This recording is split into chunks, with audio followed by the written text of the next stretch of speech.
Ne jemi në këtë garë për këtë fitu. Gati çdo i dytë i ri është i gatshëm me lëshu Kosovën. Në radhë parë, Partia Demokratike e Kosovës më ne që ka rrit me ndërtu një agjendë zhvillimore në këtë vend, një agjendë programore, jashtëzakonisht të rëndësishme, e cila sot ju flan qytetarëve të Republikës së Kosovës. Sot qytetarët e Kosovës nuk e shohin thjesht si një person zotin Hamza, si një profesionist, mirë po e shohin si njeri i cili mëshiron vlerat dhe mëshiron ato nevoja që sot qytetarët kanë. Dhe mendoj që para se me mendu të konjunkturat, para se me mendu të numrat, para se me mendu të çështje tjera strukturore që do dim pastaj, ne duhet mendojmë pra për çet agjendën tonë që është shumë e rëndësishme që jemi duke punuar çdo ditë që të arrisim maksimalisht numrin e deputetëve të Partisë Demokratike të Kosovës në Kuvendin e Kosovës. Ne jemi në këtë garë për këtë fitu. Nëse i referohemi matjeve të fundit të opinionit publik, normal, nëse i referohemi, kush i ka kry, se i kom dorë regula të ligji KPM-s që është, unë mu më lirujnë ato regula se unë jam politikan. Unë nuk kom të drejt me transmitu nëse nuk i kom. Neve nuk në lejot me publiku në rase, nuk e di kush o burimi, kush o porosici. Te pulsi publiku ka qenë UNDP, që po ta flasë një qështë. Për shamu kanë qenë 40% e rinis tonë. Në më 40% në qytetarëve tonë të rinë kanë qenë të gatshëm me lëshu Kosovën. Të më thonë vitin e fundit. 40%. Gati çdo i dytë i ri është i gatshëm me lëshu Kosovën. Pse? Pse po jetë mira? Jo, normal.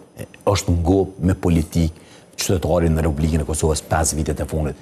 Dhe saktësisht duke u kriju, sepse zgjedhjet mas disa rrethana, mas disa zhvillimeve që ndodhin. Duke pas parasysh këtë situatë krijuar që e kemi sot, këtë politikë që kemi stërngop qytetarin e Republikës Kosovës, si rezultat i atij që të prind këtë rast që ka qenë qeveria e drejtuar nga lëvizjeve të vendosje. Mendoj se sot orientimi i qytetarëve është në të komplet i kundërt me atë që kemi parë deri edhe para 9 muajve kur kemi pas zgjedhjet e lemo më herët. Pra është komplet i kundërt dhe sot mendoj që qytetarët e Kosovës janë të rrashtuar drejt një personaliteti dhe drejt një programi politik që e përfaqëson zoti Hamza.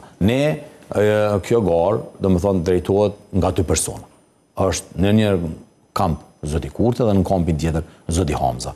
Mendoj që qytetarët... Jenë duke përjashtu edhe Ramush Haradinaj edhe Lumira Digjikun. Me gjithë respektin, me gjithë konsideratën, me punë për punën e gjithë secili. Se mendoj që duhet me pas konsideratë dhe respekt edhe për gjithë secilin për angazhimin e tina.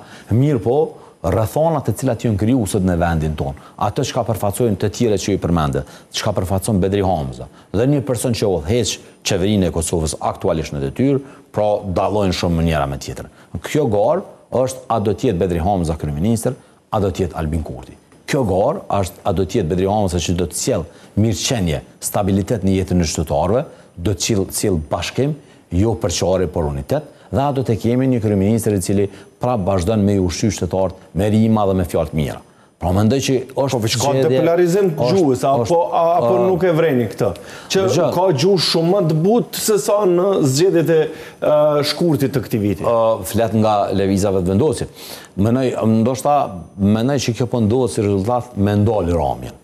Konsideroj që janë në një situatë shumë të pafavorshme, konsideroj që elektorati në masën e madhe sot me të drejtë shkon drejt Bedri Hamzës, unë as në të kaluarën nuk e fajsoj asnjë qytetar në vendin dorë që e ka votuar lëvizjeve të vendosje. Ndrrimi i pushteteve është i shëndetshëm për demokraci.